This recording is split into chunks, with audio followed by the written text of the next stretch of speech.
This video is sponsored by Omaze. More on them later. I get quite a few emails from Amazon sellers and Chinese retailers offering to send me free RC cars in return for a review video. Most of the time I say no, but every now and then I just can't resist the temptation of free toys, and for that reason, I now have a few RC cars laying around that I have to find something to do with. Now rewind back to the Snowcat development when I built a slip ring powered tether in my backyard and had the Snowcat driving in circles all day. This got me thinking that it would be fun to do this with the RC cars that I had accumulated, to see how far they could drive before breaking down.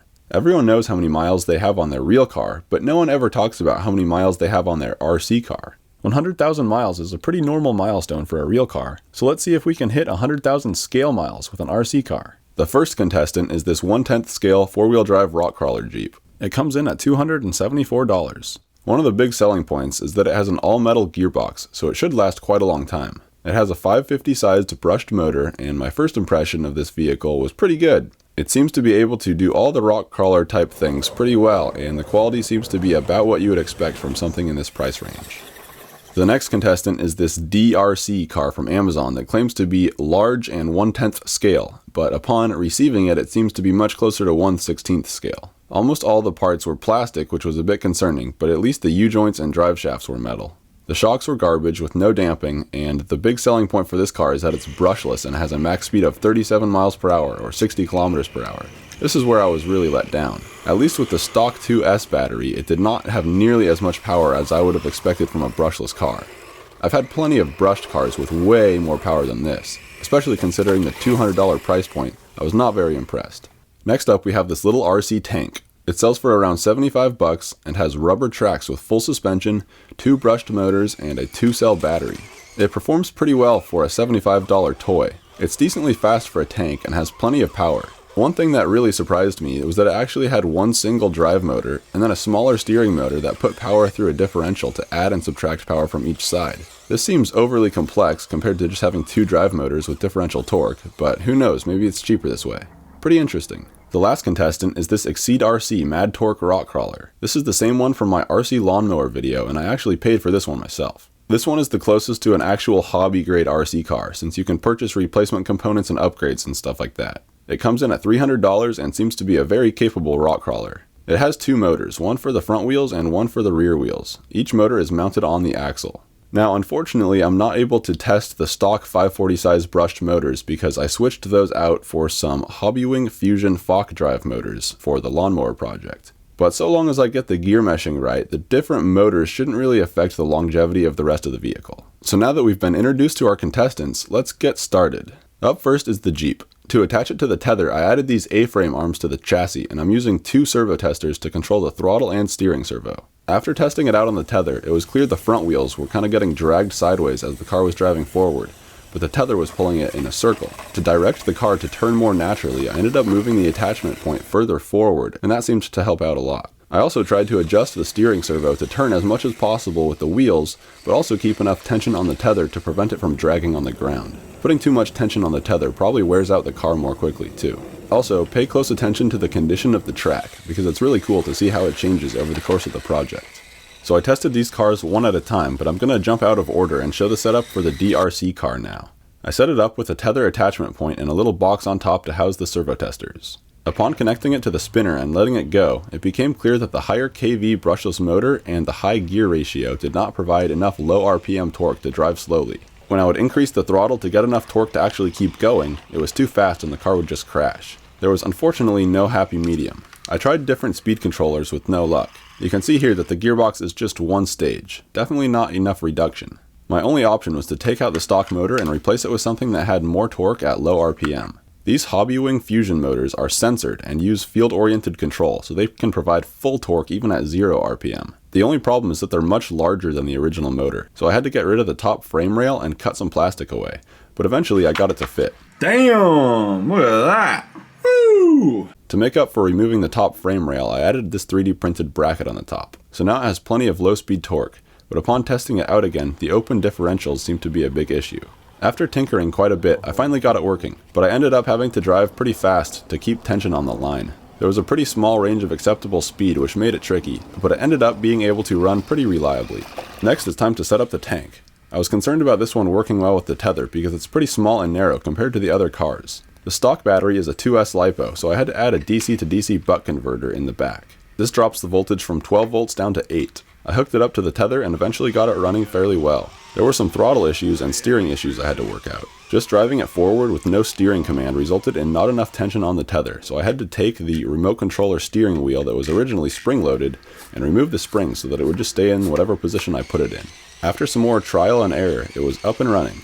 Next, it's time to set up the Mad Torque rock crawler. It already had 2 of the Hobbywing Fok motors installed from the RC Lawnmower project, so I just left those in there. I installed a cookie box on top with the servo testers in it. This car was a lot easier to get working reliably on the tether because it's larger and heavier than the others. I did, however, have the steering servo go out at one point, so I just fixed the steering bracket in place with a little 3D printed bracket and some glue. That took care of that.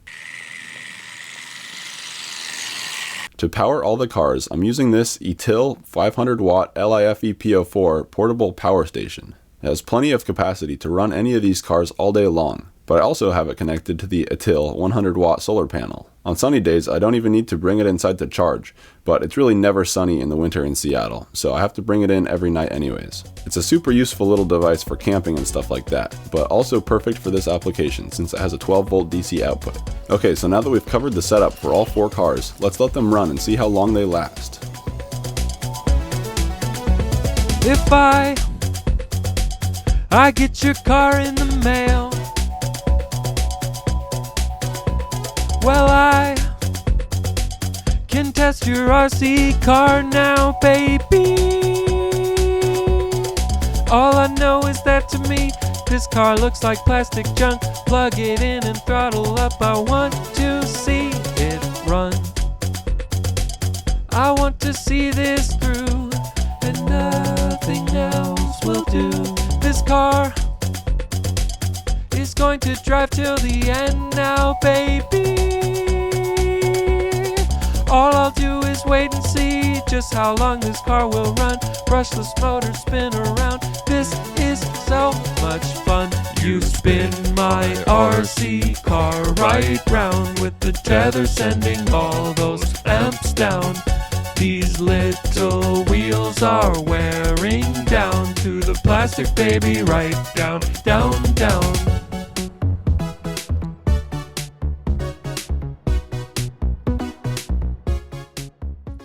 Now for a word about the sponsor of this video, Omaze. Wouldn't it be awesome if you could help the 2.2 billion people around the world who don't have access to clean drinking water and enter for a chance to win a Tesla Model X Plaid at the same time?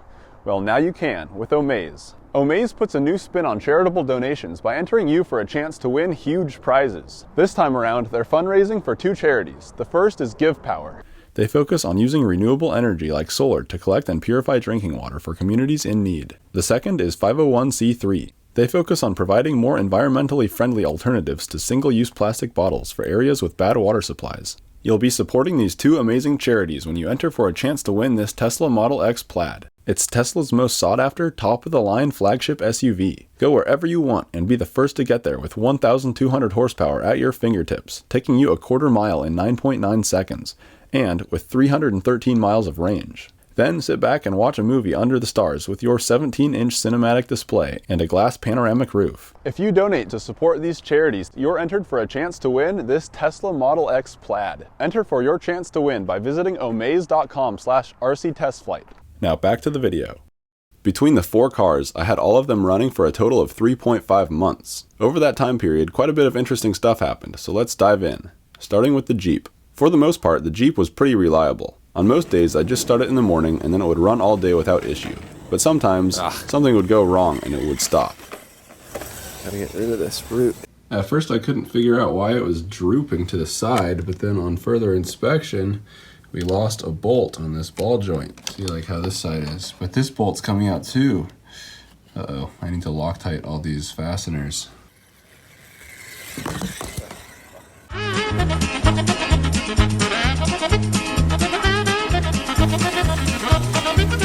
Uh-oh, something stopped working. Huh, what happened?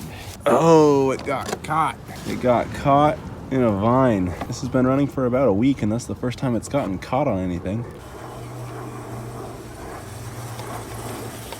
After about 8 days, I noticed that the shocks were leaking oil and it was running down onto the axle and getting everywhere. I inspected everything else and it all looks pretty good. The U-joints had developed a little bit of slop, but they looked like they had plenty of life left in them. Then I switched sides of the A-frame tether holder to distribute any imbalanced wear on the vehicle, and then it was back to the track. Each day I would keep track of the speed it was traveling and the duration of the drive time to calculate how far it would gone. I'll reveal all the data at the end. I feel like the sound of it has changed recently.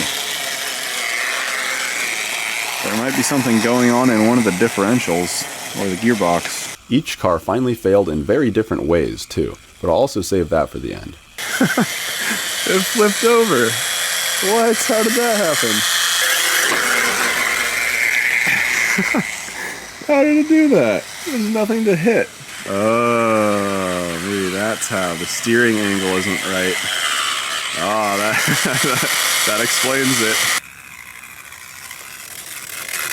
Next up is the DRC car. I had this car driving a lot faster for the whole test, so for that reason it's probably not really a fair competition between all 4 cars. Also, the track condition changed significantly throughout the course of the experiment. Since this one spent most of its time driving much faster, I'd say it probably has a big disadvantage because there's higher impacts on the suspension system. I'd say that the vast majority of the days this car was running, it was raining, and all that water really took a toll on the track conditions. Today it's going faster.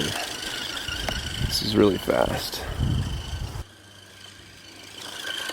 As you can see here, some pretty big ruts and bumps started to develop. For that reason, I turned the speed down quite a bit. This car is 4-wheel drive, so that definitely helped a lot, but it was still dragging its underbelly quite a bit. So it looks like the suspension is significantly wearing out. That whole linkage up there is getting super loose. Like, that's the rear wheel, that's not even the steering wheel. Sometimes I would just turn the speed down really low so that it was super quiet and let it run all night long. The last few days it's been pretty reliable, driving all day without intervention. Today it just got a little stuck in the mud. Open diffs are not good for wheeling. Oh wow, the string broke. That's the problem. It's stuck again. What happened? Everything looks fine, it's just not going. Is it finally broken? No, it's just stuck. Oh, I think it's getting high-centered on some of this goop right here. All the joints in the suspension are now so loose that it's kind of just dragging the body on the ground, so that's probably why it's getting stuck.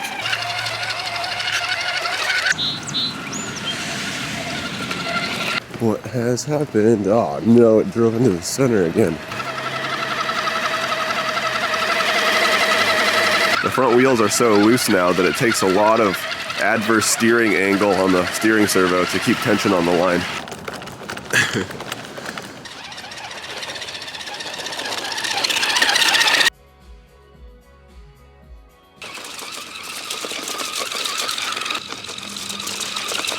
OMG, it stopped. Doesn't look like it's broken, it's just stuck. There we go. Wow, this track's getting pretty gnarly. Ooh-wee, I might have to do some shoveling. Let's see if it gets stuck right here again. Almost. You might notice how much I have the front wheels turning outwards away from the circle, and that makes it a lot more reliable. Like, if you keep more tension on this line, then it's much less likely to get screwed up. Uh-oh, now it's just completely off. Bet something happened with the servo testers. Servo testers are still on. Oh, they're probably just wet. Oh, motor drive is flashing. Huh, I think it'll work. I cannot believe that this thing is still going. It's just incredible. Now for the tank. Due to its small size, it was much more difficult to get to drive in a circle reliably, so for that reason, I'm probably lucky that it didn't end up lasting very long at all. But for being so small, it did handle the rough track surprisingly well. Last but not least, let's check out the Mad Torque Rock Crawler. It's probably good that I ended up testing this one last, because it's definitely the most suited for handling the rough eroded track. These time lapses are pretty cool because you can kind of see the dirt moving around. Especially during heavy rain, you can really see the effects of the tires on the track. Tire ruts are created and little walls of mud get pushed up on either sides of where the tires are driving. When it got too gnarly, I'd do a little bit of shoveling work to try and flatten things out a bit, but the improvements usually didn't last very long. In this clip, it looks like the wheels are just pushing mud backwards as they propel the car forwards, because to every action there's an equal and opposite reaction. Pretty neat to see this in fast motion. We have a failure. Oh boy. The brownie container fell off the top and it must have unplugged itself. Wow, that is pretty dirty. Uh-oh, this is not good. So it looks like the wheel fell off and then the steering servo has also gone bad. I don't know if that's a result of having run into this pole or if maybe the servo went bad in the first place and that's what caused the wheel to fall off. I'm not sure. So I would not consider the wheel falling off to be a significant failure because it just could have been from me not tightening the nut well enough. So I fixed it up and kept going. Uh-oh, something's up. What is happening? Oh no, it looks like the rear motor stopped spinning. So I power cycled all the electronics and now the rear wheels are spinning, but they seem to be spinning at a slower speed than the front wheels. So that's not good. That's gonna wear out the gears a lot faster. I tried like recalibrating the speed controllers and everything and it just stopped again. So basically one of the Hobbywing Fusion motors failed, so I just took it out and kept going with two-wheel drive. Let's see if it'll work. Huh, yeah, no problems. I guess two-wheel drive is just fine when you have 6-inch big soft knobby tires. It's been raining all day. These tire ruts are like 2 inches deep.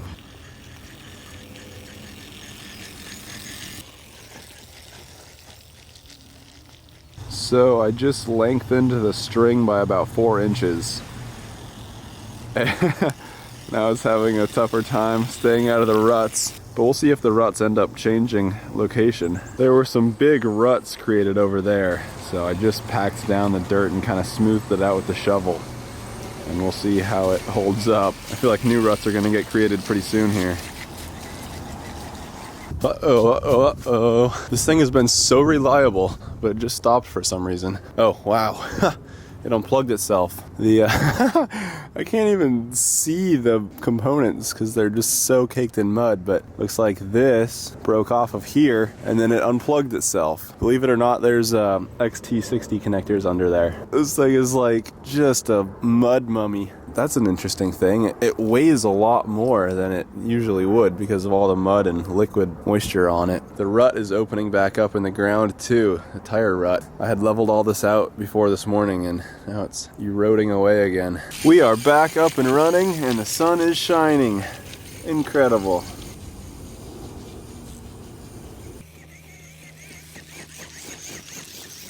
And that's how washboarding gets formed. It's later the same day.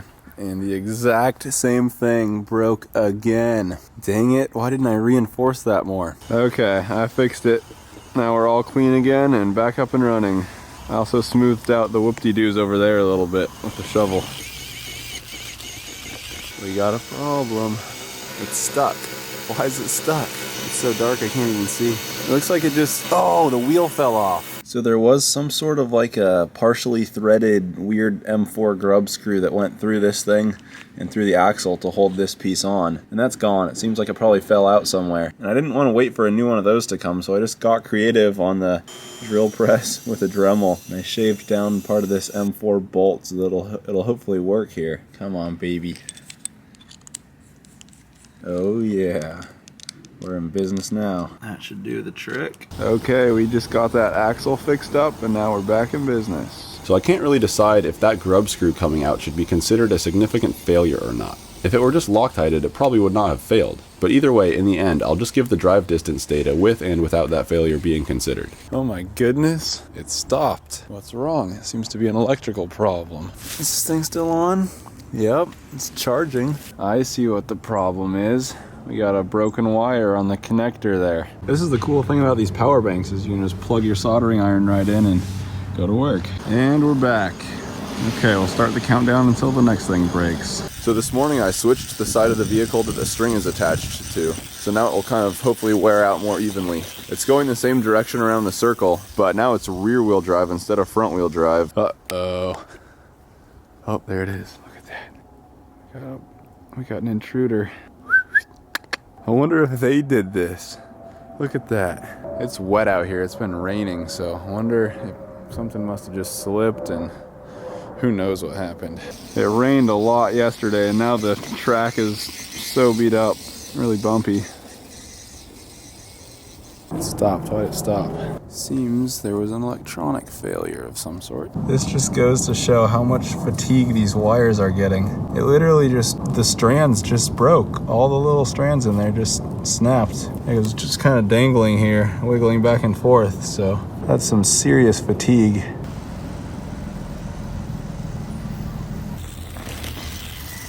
This root is getting polished down nice and smooth.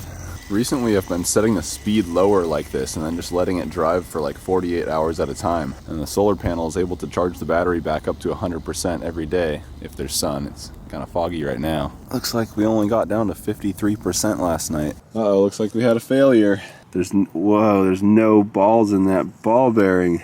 So it lost a wheel and then it was just sitting here for a while spinning the wheels and the rubber's all worn down. So it was just grinding away into the dirt oh, you can see the rubber in the dirt. It's darker dirt right here. Look at that, it polished away at that root. It looks like the little pin that was right there.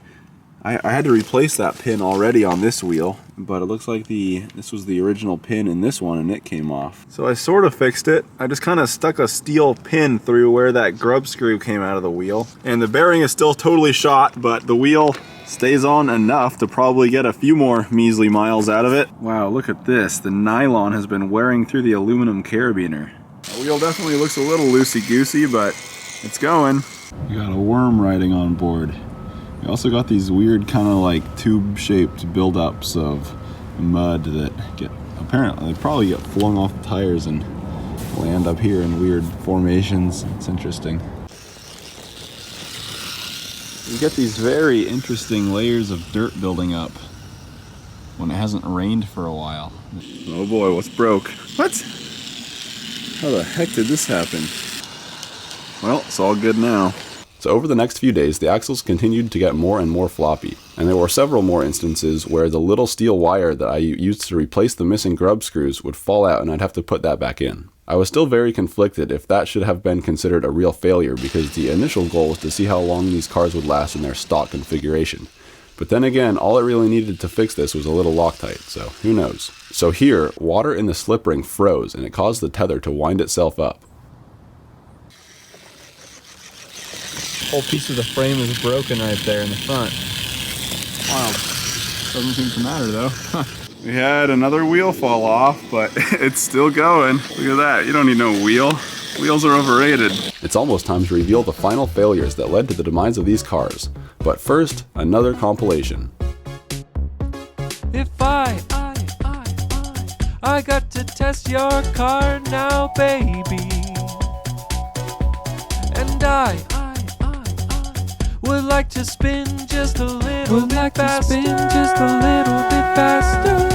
Mud is flying through the air, raccoons giving me a scare. Nylon gears are burning up, this Chinese car is junk. You spin my slip rings round, right round, with the tether sending all those amps down.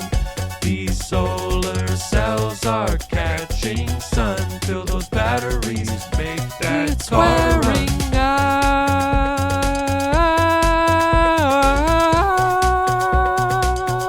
Bearings are gone.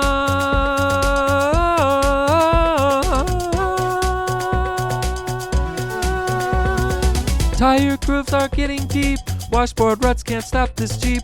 Rain is falling through the air. This car will need your prayer. These flimsy swing arms wearing down. All that plastic, baby, stretching out. How is that car still driving round? Hope my neighbors don't mind the sound. Test your car. You spin my RC car right round with the tether sending all those amps down. These little wheels are wearing down to the plastic, baby, right down, down. Hey, you damn idiot! Can you turn that thing off? My children are trying to sleep. It's been been weeks of this racket, and I'm just plain sick and tired of this nonsense. I wish you could get a normal job and stop terrorizing the neighborhood with your awful creation.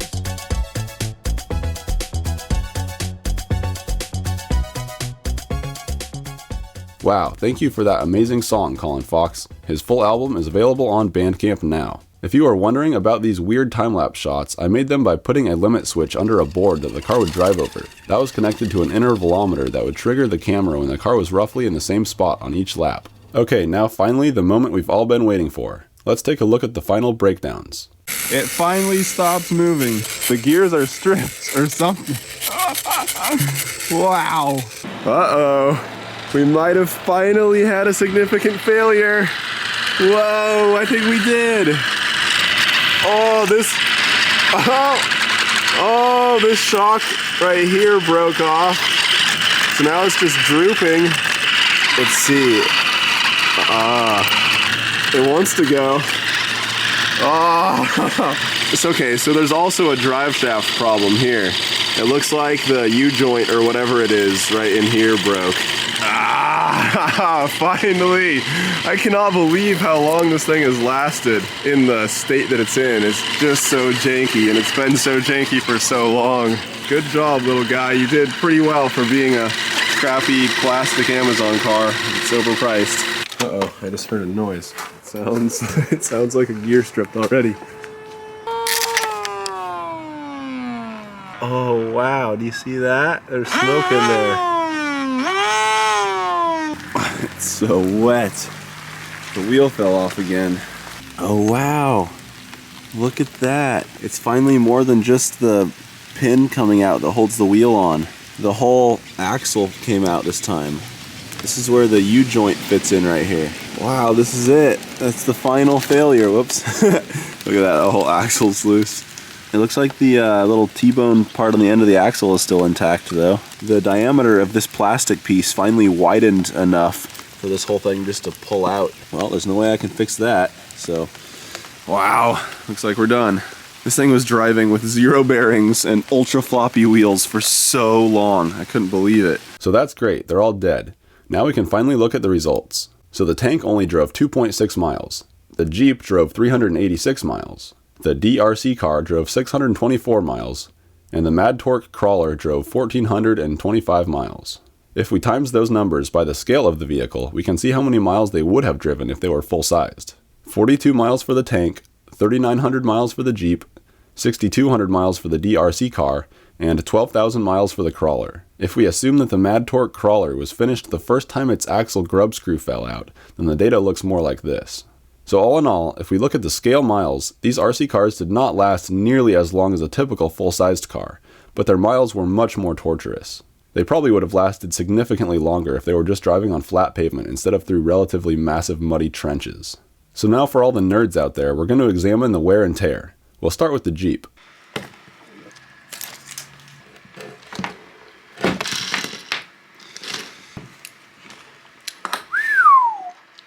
Damn. So that's just a big nylon gear, and the teeth didn't last. Incredible. Look at all this crap. That's just nylon. Damn. And this is a little steel pinion. That looks... Wow! Some of those teeth on that pinion are shot. I wonder what that's from. It doesn't seem like this nylon gear would wear those steel teeth down like that. Doesn't look like there's any dirt in there. So these are the gears that make the drive shafts spin in opposite directions. Those look good. Now let's see if we can crack this sucker open. Whoa, it's pretty good. It appears that this gearbox is pretty high quality, but for whatever reason this big nylon gear just didn't hold up. Oh, there's the pin. Wow. That's a cool little housing.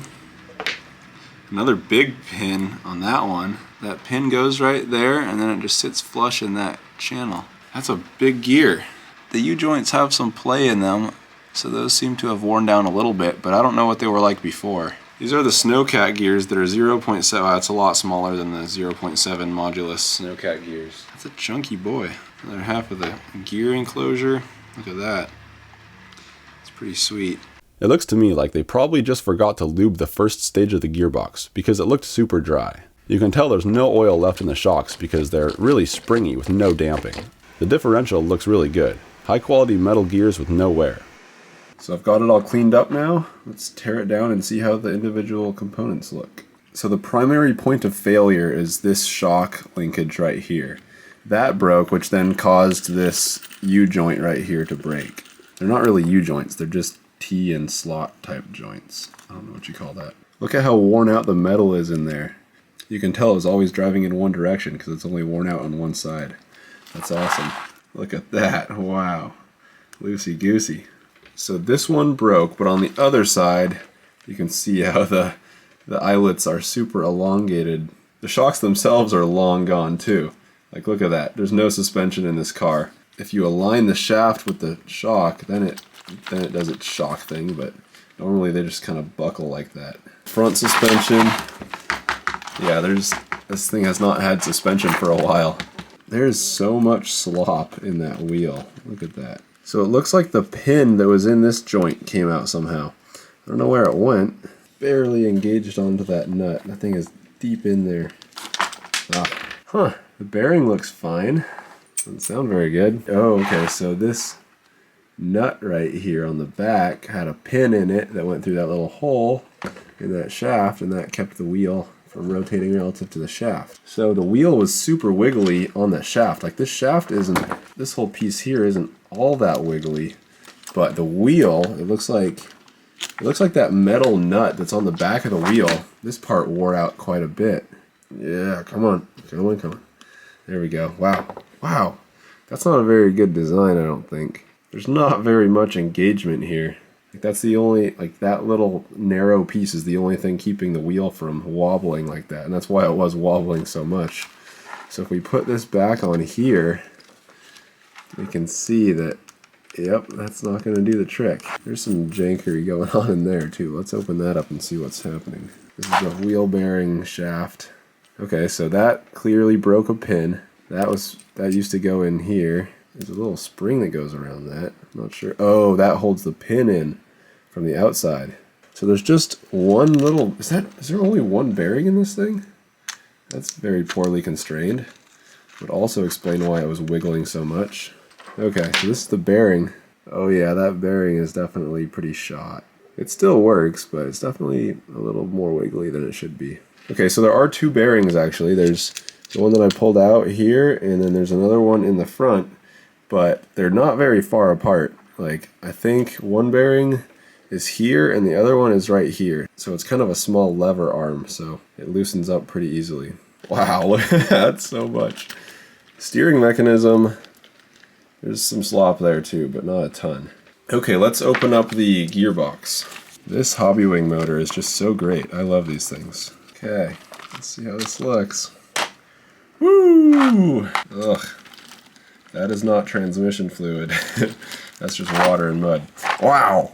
So these gears got gnarly. There's a lot of mud in there, but they were working just fine. Let's pull this motor out. That doesn't look very good. Oh, wow.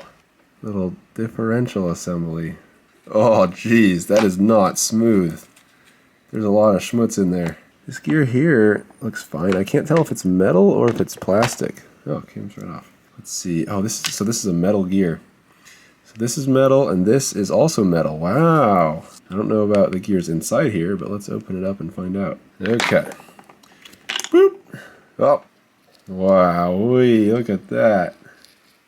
That looks like some dirty grease. This gear, which is also metal. Yeah, so this is a metal differential. So this guy went on top of that, and then this little pin here, you see right there, that engaged on top of that, and that made the differential do its differential thing. That is a plastic gear. Wow, that's amazing. So the gearbox still filled up with mud, and the plastic gear didn't even strip. I don't know how that is. That's so interesting that they have the main drive gear made of plastic, but then all the other differentials and the bevel gear and everything is made out of metal. China's amazing. Look at this. There were so many impacts on the skid plate here that the metal is worn down on the edge. plastic has a lot of scratches too on the whole bottom side.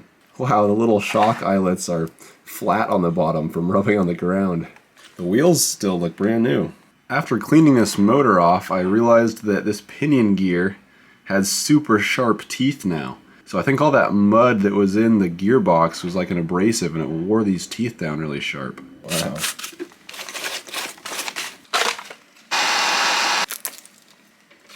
Doesn't look like there's any electrical components that are fried. Oh, there's a problem. This gear right here is melted. Wow, what happened to that? That thing just freaking melted. Could it be this? Did this thing melt it? Unplug that. It still spins. These are some of the steering gears. They look fine. All these gears look okay. Let's see if the main drive motor still spins. Sure does. Ooh, but look. On the side here, there's melted plastic. Yeah, can you see that? I don't think you can see that. So I think this main drive motor overheated, and then I would not be surprised if the steering motor also overheated, and then together all that heat probably caused this gear to melt. I can't believe that it's cheaper to have a main drive motor and a separate steering motor versus just two drive motors that are slightly smaller. That seems weird. So then this mechanism here is basically just a differential. Look at that. This is very interesting. So the drive gears right here are spinning slower than this middle gear. So I think that these are planetary gearboxes. Let's look at this. Pull one of these suckers out. See that? See the ratio there? If I hold this, that one's spinning faster. Wow, that's so cool. Look at that, there's the input. Wow, it's a little planetary. That's so cute. Well, despite all the mechanical complexity, it's a shame that the thing is not able to thermally handle driving full throttle non-stop because it melted, so I guess I was asking too much of it. And the problem was I couldn't really drive it slower because then it just didn't have enough torque or enough power to just keep the track spinning, so it would just stall. Kind of had to go balls to the wall, full throttle, and then that just melted it. I want to see the inside of one of these planetaries. And then there's the little gears. Wow. Amazing.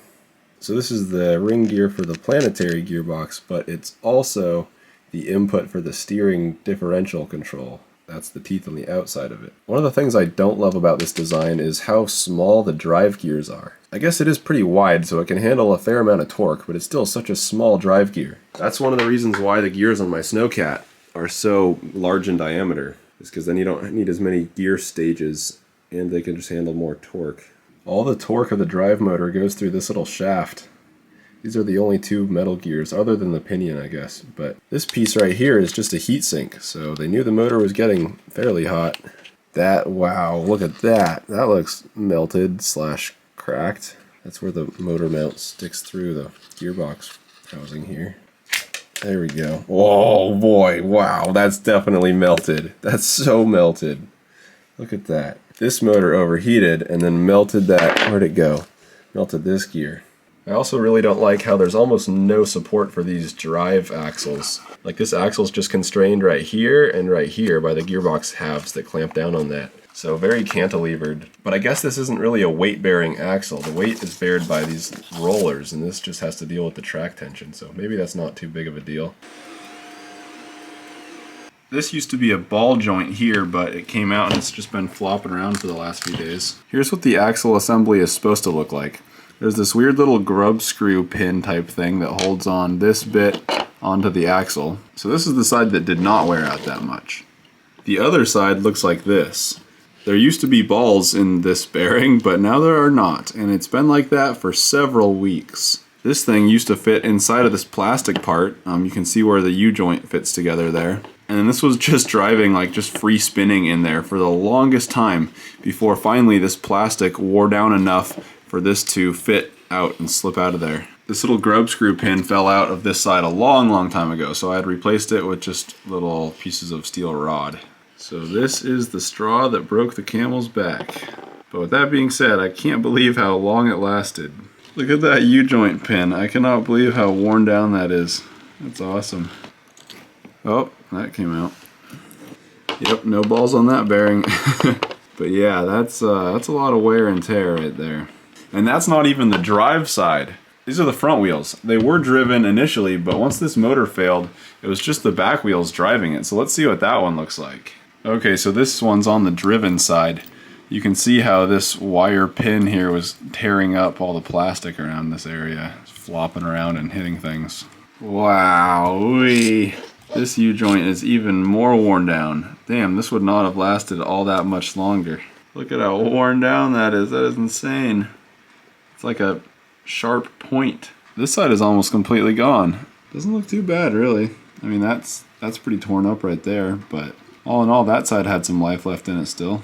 But yeah, that bearing in there is no longer in existence, that's for sure. I just realized that there's a bearing outer race here on this part, but there was not one on this side, on the front. So I have no idea where that whole big metal ring went. Maybe it kind of dissolved. Look how worn down the inside hub of the wheel is.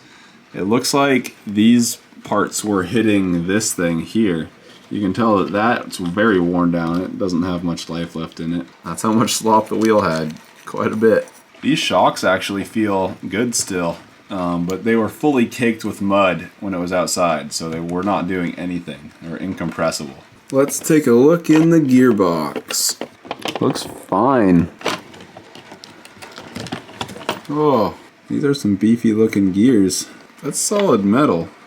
42 tooth. They don't look very worn down at all. The pinion looks pretty good. Looks like it has plenty of life left in it. I'm very surprised. Very impressed. Also looks fine. Also a big chunky gear. Okay, so what is this? That's the drive gear. So this just connects to this spline shaft connector. It does look like there's quite a bit of debris in the gearbox, but that clearly didn't seem to mess up the teeth too much. That's pretty nice. I think these are powder pressed gears, or powder laser sintered or something like that. They're not machined, that's for sure. I wonder why they chose to make them fit together like this. I mean, it's very robust. It seems even a little bit overkill.